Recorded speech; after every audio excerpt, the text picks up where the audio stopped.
Hi all, thanks for joining today's session, and I will thanks the SUG Chennai team, Nizar and Kartigan for giving me the opportunity and spending time in arranging these sessions. So today I will be providing a information on the getting started with Sitecore Experience Edge, right? And in this session, I will be covering what is Sitecore Experience Edge, benefits of Sitecore Experience Edge, and Sitecore Experience Edge availability in terms of what are the products from Sitecore is providing the Edge facility and types of Sitecore Experience Edge which you can utilize in your applications, and how the data caching is there in the Experience Edge, and how we can test our Sitecore Experience Edge GraphQL queries. What are the URLs are there which we can utilize before using those into our application. So coming to my introduction, myself Amit, and I'm having a 17 plus years of experience, and I am working as solution architect. So I am also working on the Sitecore.net and as well as the Azure. Yeah, that's it from my side. And coming to the introduction, as I said that I will be providing overview on the Sitecore Experience Edge, how we can utilize that, what are the different flavors or the APIs are present which you can utilize, as well as the different types of Sitecore GraphQL queries, which generally we require to use in our day-to-day application. That will also I will try to showcase or run via some of the dear ID I will showcase to you at the end in the demo section. So getting to the first section of the application, this session is the Sitecore Experience Edge.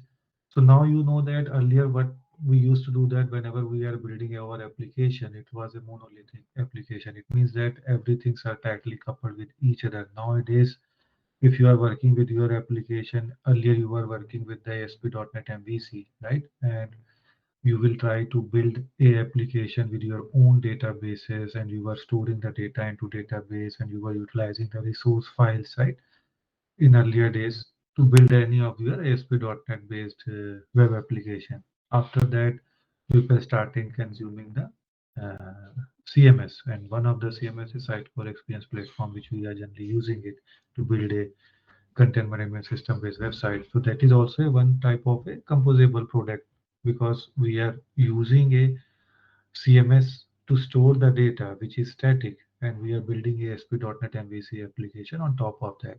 So same way nowadays people are moving to a more on the composable digital experience platform, where every component of the system is a different offering from a Sitecore or any other product base as per your technical stack. So those are called the composable, because you are building your application by utilizing a different flavors required by your application. So Sitecore is providing a different type of product in a composable digital experience platform like a commerce. They are having a Sitecore Order Cloud. Product discovery, they are having a Discover. Same way for the DAM, they are having a Content Hub. Now Content Hub 1 is there. And for personalization, they are having a Sitecore Personalize. So earlier we used to use the for the marketing automation, we used to use the Sitecore Experience Manager, right? That is a EXM. So now we can utilize Sitecore Send also. And for that, you do not need to install anything. It's a SaaS-based offering, right? So software as a services which you can utilize. So we can build a application by consuming a different products. We do not need to use the tightly coupled product itself nowadays. Yeah. So same way, Experience Edge is one of the flavored or a composable DXP offering from the Sitecore, like you are seeing in this diagram. Like you are having XM Cloud, where you can build a website, right, and have your content. You are having a separate product tab, and static site host. You can utilize the Vercel, and marketing automation is there, personalize is there, and same way Edge is there. So all these things, if we will collectively say that it's a composable DXP, you are building your application in terms of by utilizing a different site code products. So that is called a composable digital experience platform for your end user. Now, what is Experience Edge? So, if you are having a knowledge about a layout service, right? The Sitecore introduced from the Sitecore 9 is a Sitecore layout service. So that is generally used to build up a headless application, where you are not building a your front-end application via ASP.NET MVC. Sitecore is giving you an API. You can utilize a front-end application in any of the text. Either it will be a plain HTML, or you can utilize the Sitecore CSS SDK, or Next.js, or the Vue.js, any of the front end. So Sitecore layout services, a service which will provide you the whatever the layout data is present on the presentation layer of your page, it will be shared with you. So what Sitecore Experience Edge will do, so whatever you are writing in a Sitecore CMS, that data will be published to the CDN, that is taken care by the Sitecore, right? It's a cloud-based offering, right? It's deploy on the Azure, and that particular snapshot of data will be served in terms of a GraphQL queries, right? And that data is a Sitecore items, layout, data model, and the media all will be cached into that, right? And that is a Sitecore Experience Edge. In coming slide, I will explain more about this. So it's a nothing but it's a CDN, content delivery offering. So all data will be static here, nothing will be dynamic. So like we are building a application in ASP.NET MVC where you are entering something, you are getting the data. It will be not like that. It will be a static data. You can utilize that static data to build up your pages, right? So it will be like that. So in these cases, this CDN, if you are aware that the content delivery network is a scalable network or a platform where you can deploy your data in nearest to your user itself. So scalability will be not an issue, and your data retrieval will be very fast. So it's a highly scalable platform offered by the Sitecore.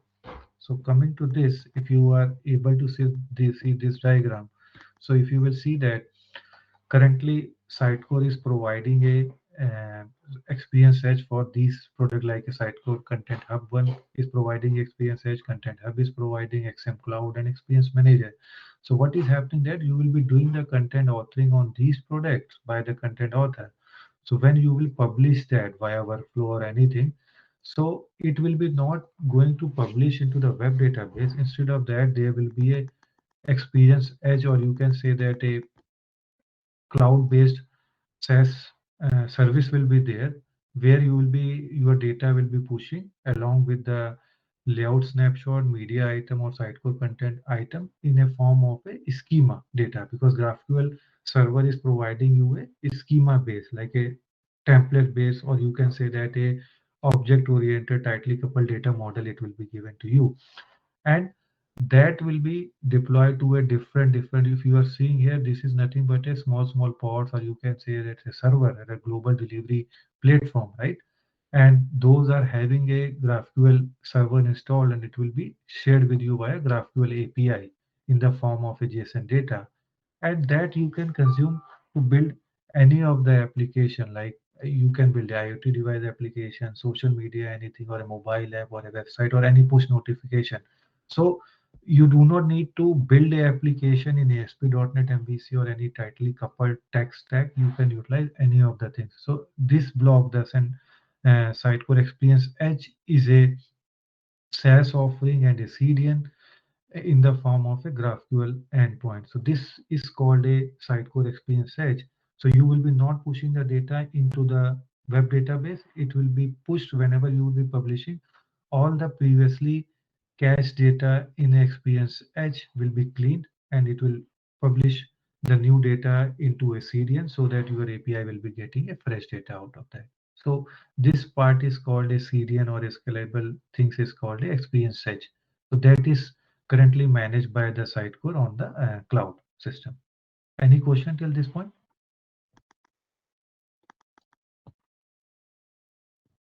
Okay, let me move Not to the it. next slide. Yeah, thanks. So, so if you are using the Sitecore XM, right, then Experience Edge will be replaced by the content delivery layer. So in our cases, whenever we are using the ASP.NET MVC, or we are using the Sitecore Experience platform, so we are having the content management, and we are having the content delivery. Content delivery is a CD service, right? So we will be not having a CD server, or we do not need to have a CD pods in this case. So Experience Edge will be replacing the content delivery layer itself.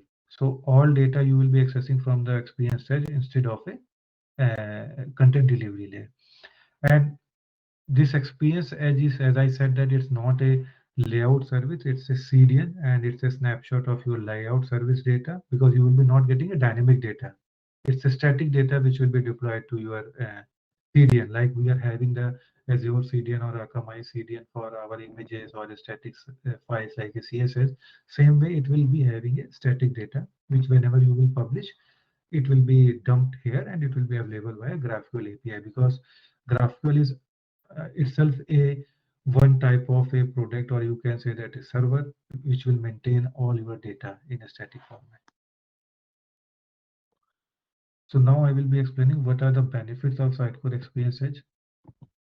So if you will see that here, it's another representation of a that diagram. Like you can build a, this is a content delivery layer, right, which will be replaced with the Sitecore Experience Edge. So you can build a Jamstack application, headless architecture, high performing, because generally whenever the site loads will increase on your website, so you need to horizontal scale your CD server. But it's a Experience Edge, it's already a CDN, so highly scalable. So it will be automatically scale out whenever any loads will be there, and also faster speed for the end user, because you do not need to make a query or to do anything to get data, because data is already a static and it will be placed in a CDN, so it will retrieval will be very fast. And GraphQL Content API is already a very fast. It will provide you a pagination or many things if you need to retrieve large amount of data. And also it will provide you a snapshot of your you can say that a front-end application, so how you are building your Next.js application in a with the help of a layout service. So same way you can build your application by using a Next.js here, and it will not support a personalization, because personalization will work in a dynamic way. So to use the personalization, what you have, you are having a many option. If you are using the Next.js, then you can utilize the Next.js middleware if you need to dynamically present any data to the user. So you can utilize the Next.js middleware to showcase the dynamic data. And it's a content delivery network. Anyhow, it will be fast. And how you can build up, it's a Sitecore Experience Edge for Content Hub. These are the offerings or a product you can utilize uh, uh, to build a Sitecore Experience Edge based web applications. Benefits, as I said, that it's a faster, flexible tech stack. You can select any of the texture. For example, you are having the GraphQL and API endpoints, and you can utilize the ASP.NET Core also, because it's a, you can do a post also on this network and this GraphQL API. So you can utilize the ASP.NET MVC or a plain JavaScript. Also, you can make a HTTP request, post request to get the data. It's a scalable, and you can build up a static Sitecore JSS website with that, so that it will be faster, because you do not need to make a call to layout service directly to the content delivery server, which will internally make a call to Sitecore to get the data, because it's already on the CDN, so it will be faster, and it can be consumed by any of the channel. You can use that IoT or kiosk or anything. So now moving to the next section, like a Sitecore Experience Edge availability.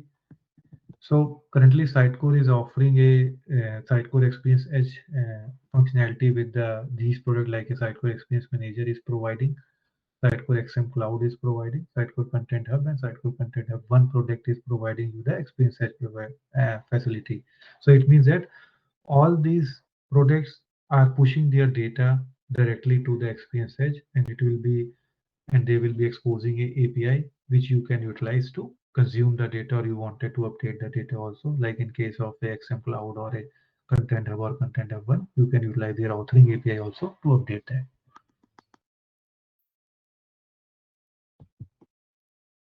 Types of Sitecore Experience Edge API.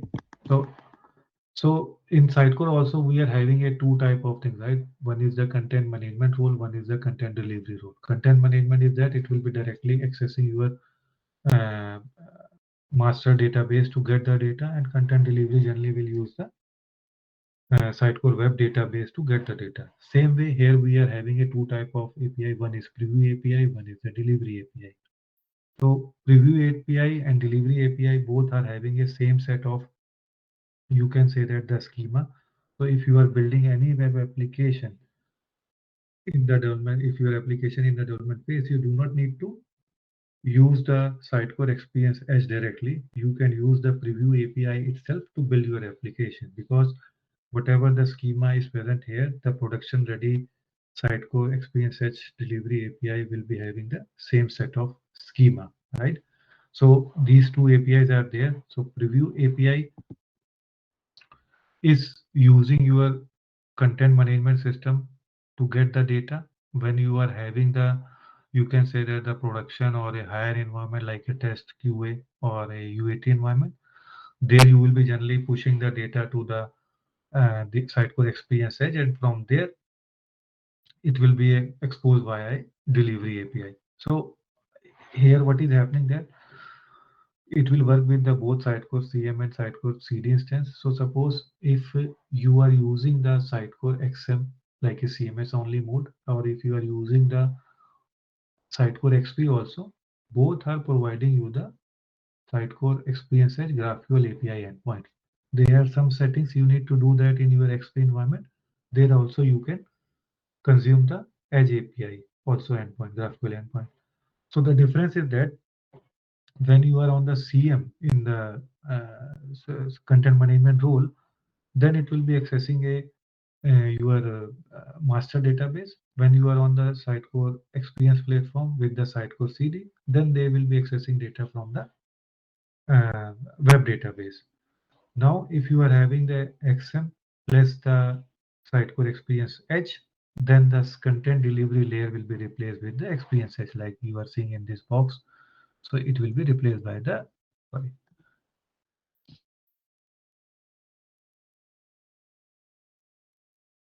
replaced by the Experience Edge.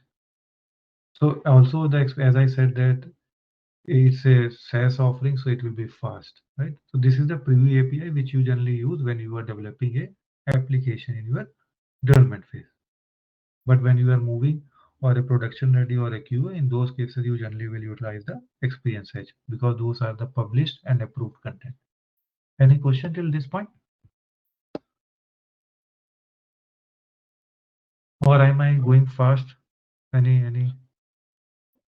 Amit, I have a question here from the Yeah. previous slide actually. Sitecore CDP, how does it come into picture over here? Because Yeah, yeah, yeah, I will you tell told you. for personalization. Okay. Uh, in this slide or which slide? Yeah, this slide. You told you're talking about personalization, right? It's not Yes, possible yes, yes, yes, through yes. experience, Yeah, right? yeah. Let me. Yeah, wait a minute. Yes. Yeah. What happened that Sitecore CDP is what? Sitecore CDP is generally used to create the customer 360-degree view, right, in your application, correct?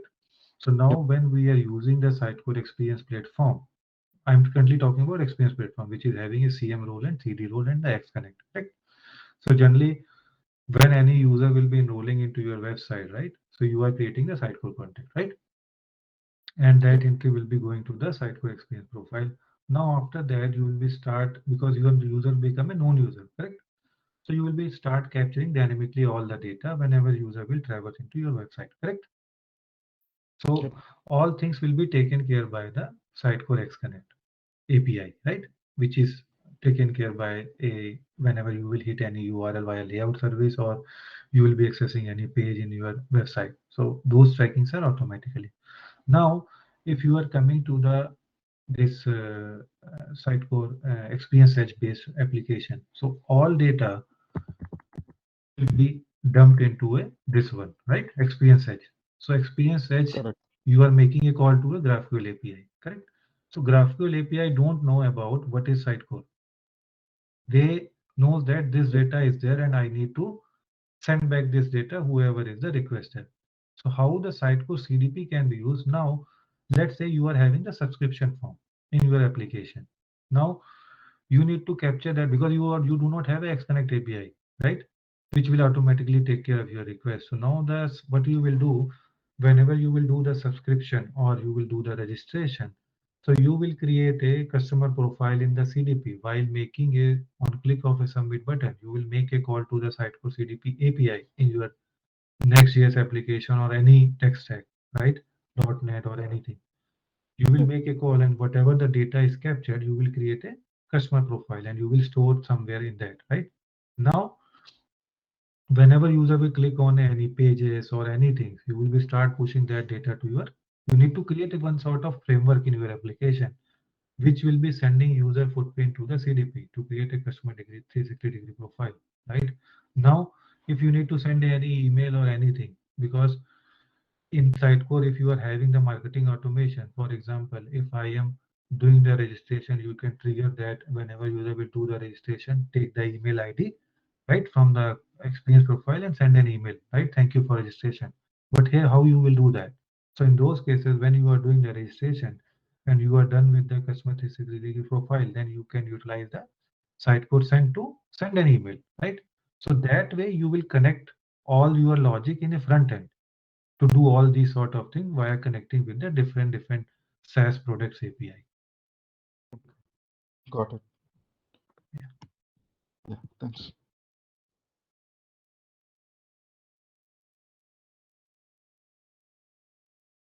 Yeah. So I was talking about the preview API.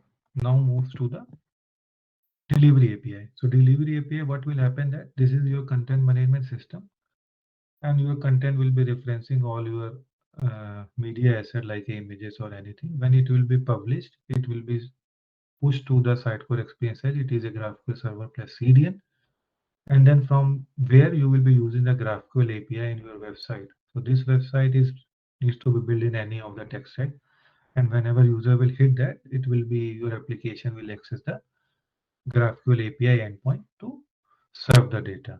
So with this is the delivery API, which will show you the approved content. While you are using the preview API, it will be accessing from your master database.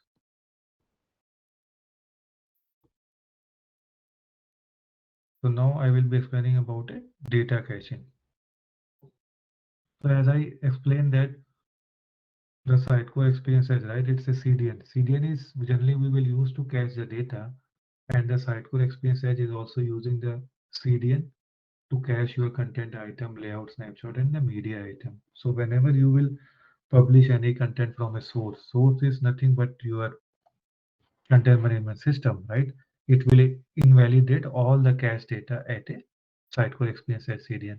So for example, this is your application, right? So there is one of the way to, because Sitecore Experience Edge is providing the CDN facility for your content. It will not provide the static site generation for your web pages. So how you can achieve that? You can utilize the Vercel to build a static site or HTML pages which will be deployed to your Next.js code. So what will happen that you are having your application Next.js code base, and when you will publish your content, it will publish the data to Sitecore Experience Edge.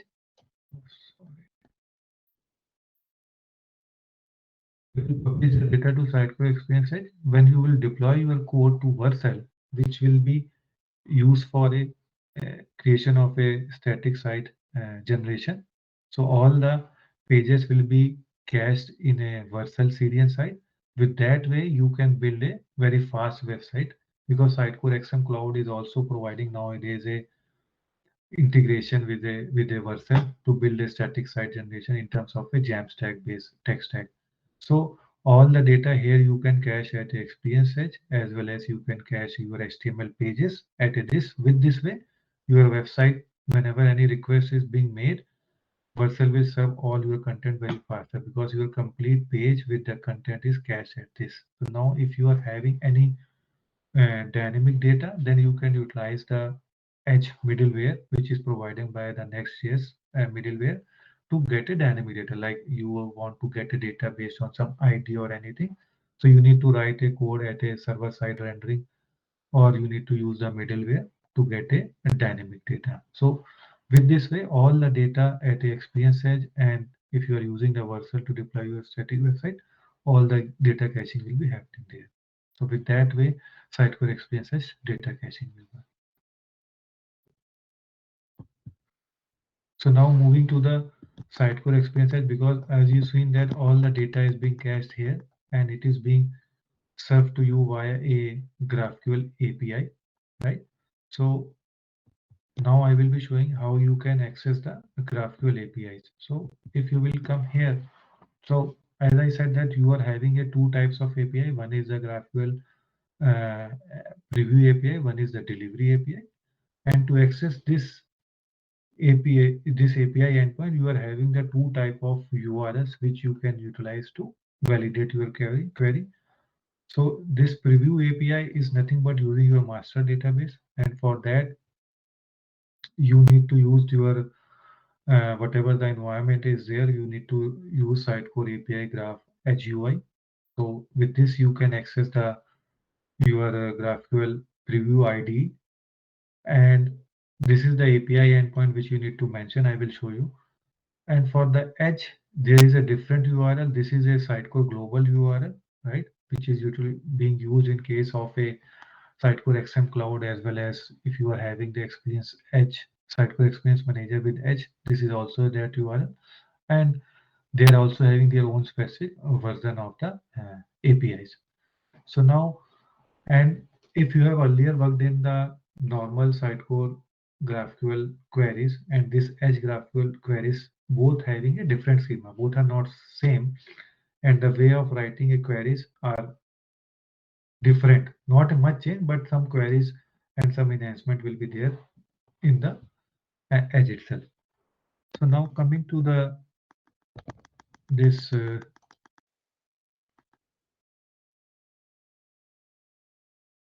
let me share my screen where I will be showing you how you can access your different queries. A minute. Yeah. So this is one of my environment where I am having a this Sitecore Edge website, right? It will look like this. It's nothing but a Sitecore demo portal. I am using it. So this is a Sitecore Experience Manager, plus the content will be deployed to the Edge, and this is the content tree for that. What happened? Yeah.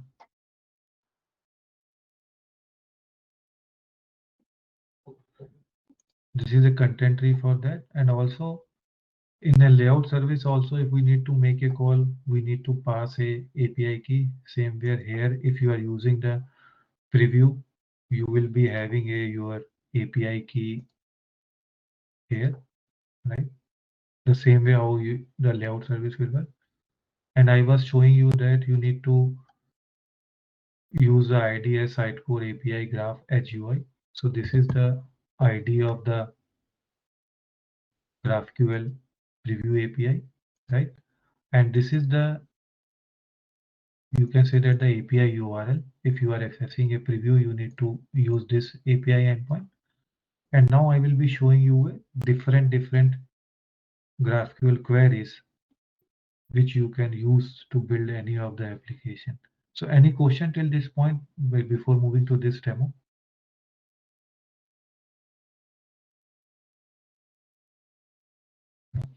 No.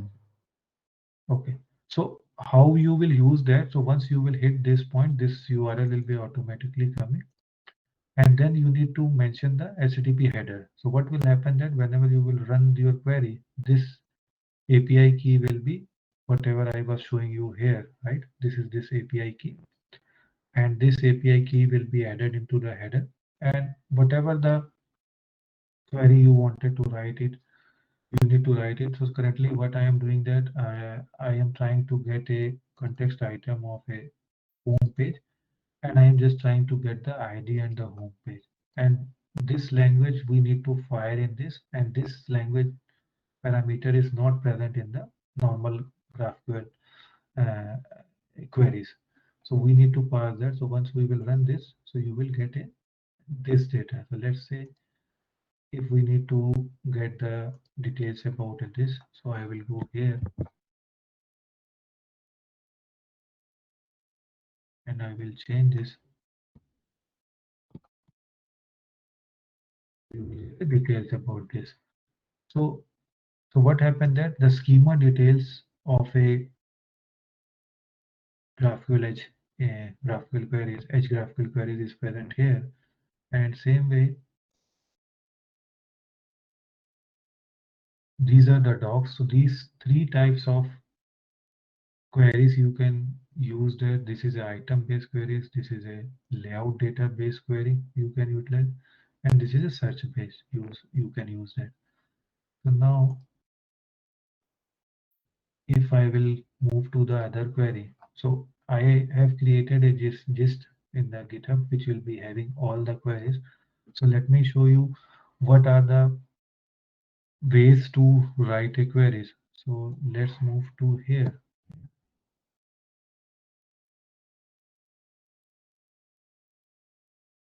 So what happened that earlier you saw that the ID you can, this is the name of the your ID default name which are present in your this Sitecore Sitecore CMS site. This is the default name. So you can use the alias also to give any useful name to your uh, items also.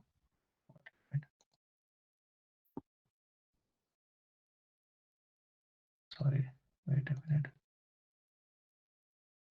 Yeah.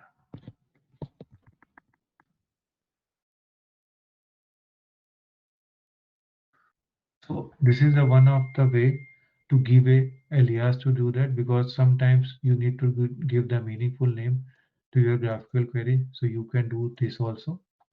And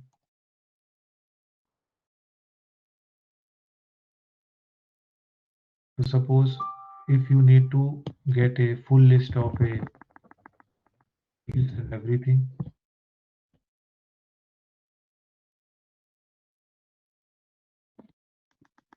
What happened? Oh, wait a minute.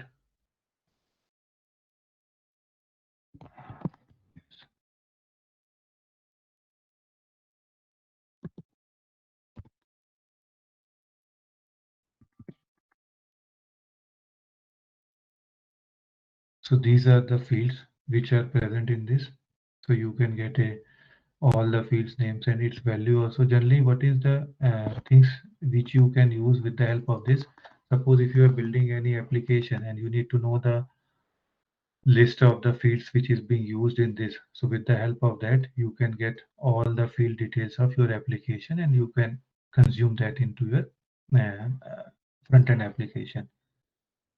So the main thing I just wanted to show you that how you can get a children of other items here. This one.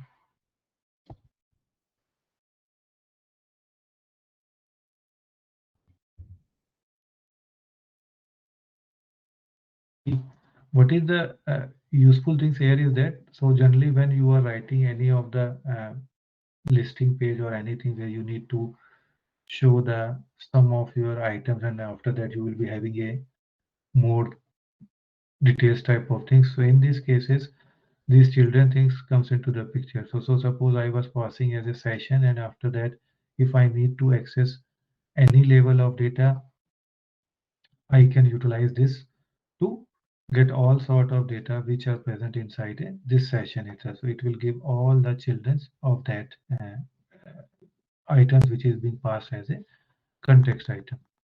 So same way, if I will go to this query, okay. As I was telling that this GraphQL schema is a type saved. So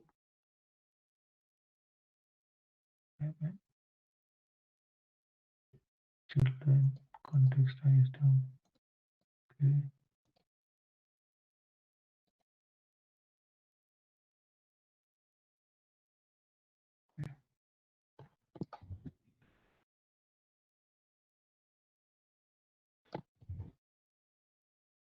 So type saved means that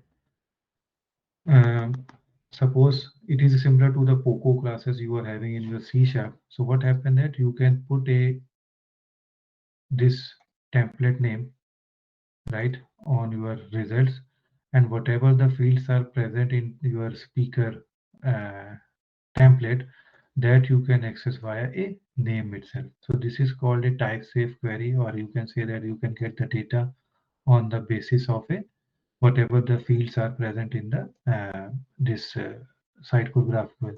So why it is useful that you do not need to return unnecessary data or all the fields or a result to your front-end application to increase the packet size. You can send the data which is required by your application. So with the help of that, you can send back the type data. And so I am just showing you the queries which are useful in your day-to-day implementation. So let's see this.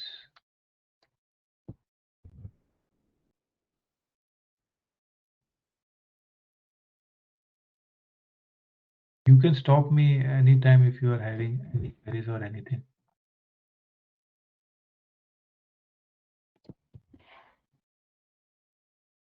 The meaning of this is that suppose in earlier you were getting all sort of data from a parent item. Now I only require a data which is based on some template. For example, if you are having this home and you wanted only the parent pages, which is based on some sort of a template.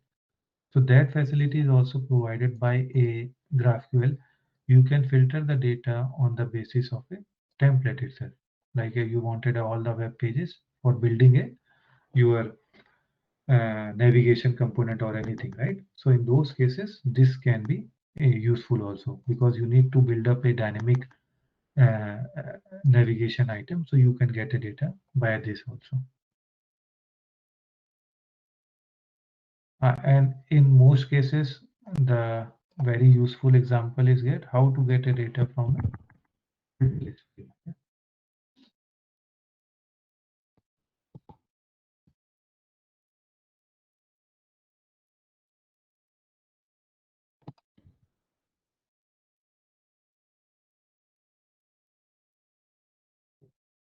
So I will show you this is the data of a speakers, right? So if you will see here, in this you are having a this multi-list field, right? Like a sessions or vendor. So how Sitecore will store this data in the form of a GUID only. You will not get the data or a name which is display here. But if I am building a page, I require this data in a simple text. I don't want a ID. So in those cases, how you can do that? So suppose you are getting the ID, name and sessions, right? And session will be returning you a list of sessions. This this will be a list of a session. So again, what you can do that you can put a this templateized approach where you are because you know that it's a session type of item, then you can put a template type of a session, and after that also you can put a whatever the items are present on a session template. You can get a page title or whatever the description or anything you require. You can get that data to get a multi-list field. So how it will work? You need to get a fields, and fields will be nothing but a list of the item, and you need to mention that a target item. Target item is that you are targeting an individual item on the basis of a this session template, and this session list is built from the session template, and you will getting a data of that. So with this way also you can get all the type of a multi-list item details also while building a listing type of component on your page. Yeah.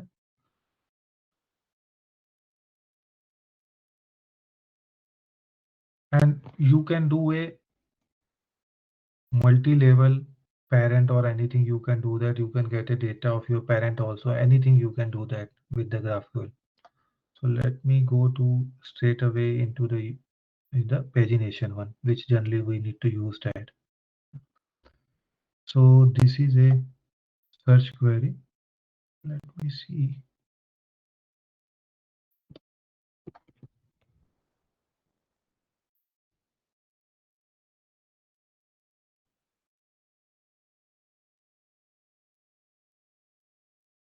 Yes.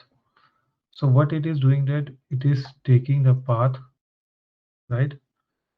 And this path is, let me see.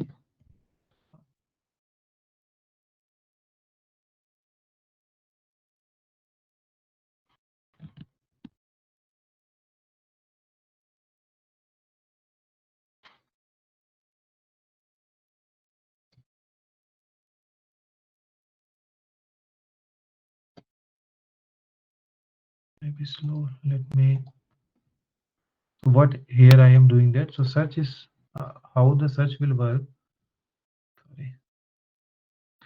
The search is expecting a where clause after first and order by. So what is the meaning of that? In the where clause, you can add a and parameter or a or para clause, and this first is means that you want a 10 record, 20 record in terms of a pagination you are building, right? So you can mention that how many number of record needs to be written by your search results, and this page info is the output you are getting it. It is providing you the end cursor and a has next value, and result will be a your results which you are getting a result from a backend system. So what happened that I am having a total number of 24 records, and but I have written only a 10 records. So now if I need to uh, send a, I need to get a extra amount like after 10, I required a item from a 11 to 20, right? So in those cases, I will show in the earlier upcoming example. You need to use this end cursor parameter. You need to pass that, which will map your result to the 11th item. And with the help of this has next, you can always enable disable a parameter or a component button in your application to enable disable the previous or a next button. Let me use a different queries which will give you a pagination example. Yeah, this one will work.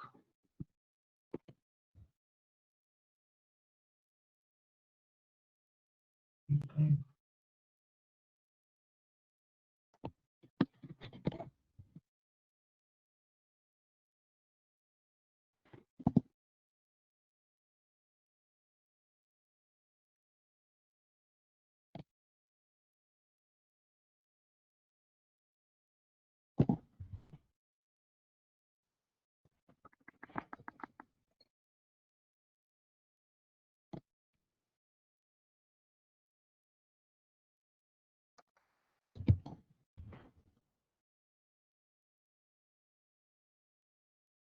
Yes. So this is a dynamic query. So what you can do that.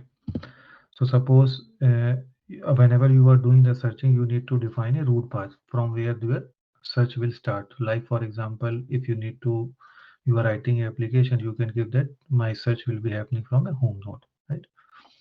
So in this case, I have given a 1 FP, I think this is a root path of a speaker. Yeah, I have given it this. I am searching a speaker only. So this is a root path, and this is a page size and the language. So if suppose you need to have a listing or anything of your whatever the items are present in your specific location, right? So you can do a pagination on the basis of this also. So what will happen that it will use the search query. This can be a dynamic query in your front-end application, like a you need to display n number of a your speakers, right, in your this with the help of a pagination. So you can utilize a page size, language, and a root path. And in other query, I will show you how you can get a different data, and you can have this start point, and with the help of that, you will be able to get a data in a pagination format. Let's gently move to the on this one. Language, root path, order by. Yeah, this one I think.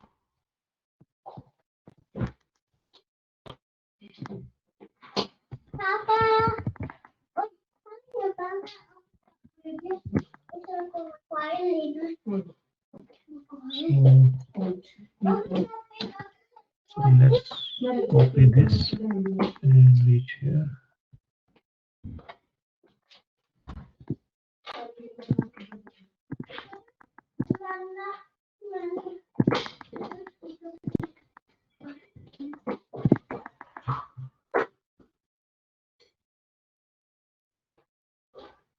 What happened there? Sorry.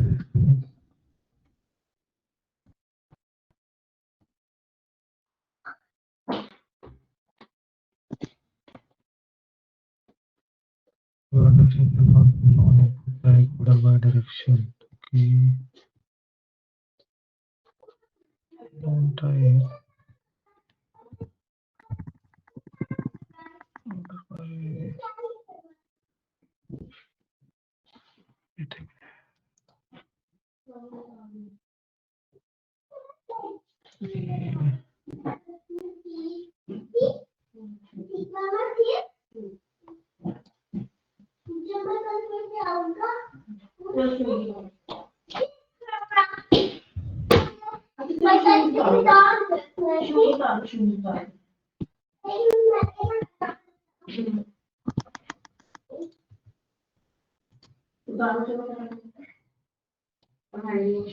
Mm, Search requires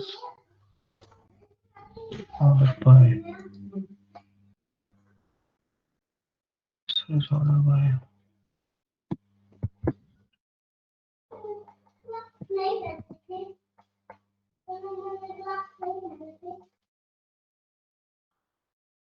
Order direction of time has any value default value is a.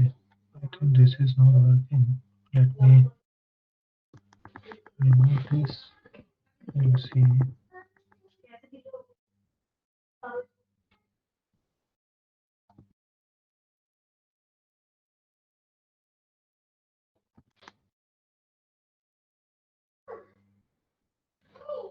Okay.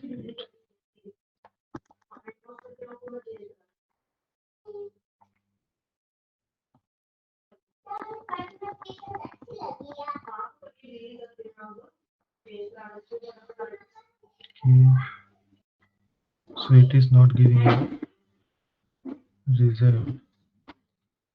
Let's see why it is not giving a result. Speaker.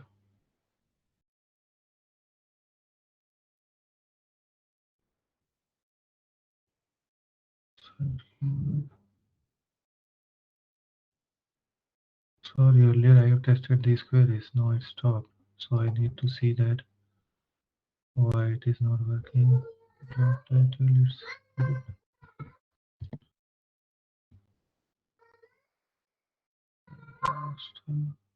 value of job title. So what I am trying to explain here is that when you are building a your search page, so what you can do that you can pass the page size dynamically from here. You can pass the search keyword, language, and the root path and this value after. So how I am building that? I am making a where clause where I am passing a path from where the search needs to happen, and it should not return me the value based on some template. So that I am adding as a not contains if you are seeing here, and also I don't want a item based on the this page components or these items are present below this, right? I don't want these also into the search results also, right? So that I have put as a not contains here, also not contains. And language, if you are having a more than one language, then you need to have a this language parameter also. And after that I am adding a or. So what I am doing that I am giving a query on the job title. Job title is nothing but a, if I will come here, this ls6 there. So page title is a ls and there will be a job title field will be there for this like a role or something is present here, right? And after that I am putting on a description also. So like this you can, whichever the fields you want to make a search your keyword, right? Whichever user is entering.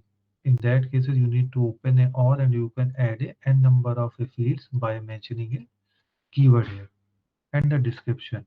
And this is the page size and this is the value after. And after that, I am trying to get a data as a type base. So let's see why it is not returning a data. So let's create ALY.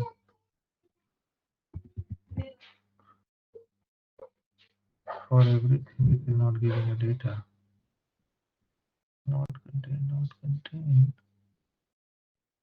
remove that. This is a path. This is a rectangle, but it should. I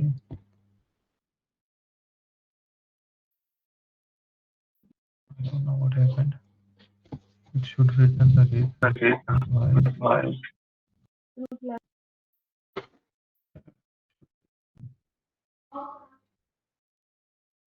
Sorry, wait a minute.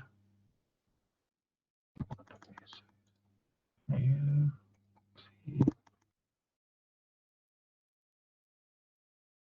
I don't know. Maybe I have to publish or something. Then I will get the data. But this queries are a working queries.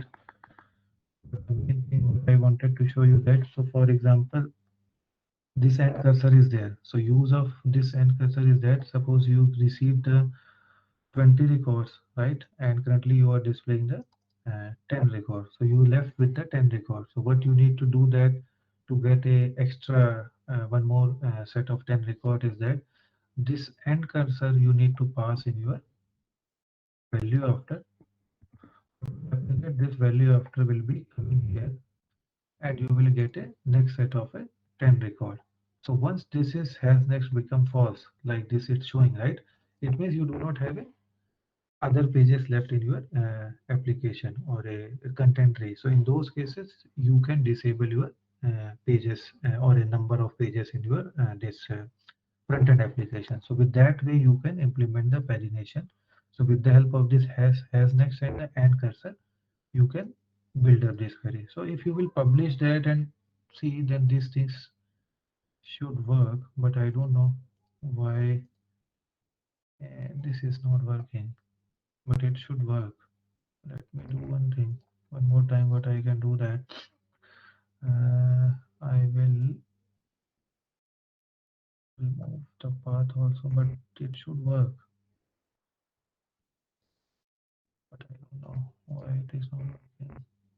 What I can do that I can try the delivery one and see that it will work or not. Let me do that also.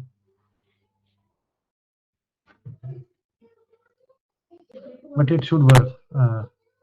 Yeah, these things I just wanted to show that, and I also you can connect with me offline. I can share with you this GraphQL cheat sheet, and you can try these things at your end also. Yeah, I think that's it from my side for today's session.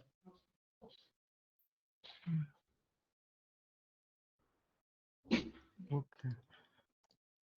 Yeah, thanks, Amit, for the wonderful session. Do we have any questions from anyone?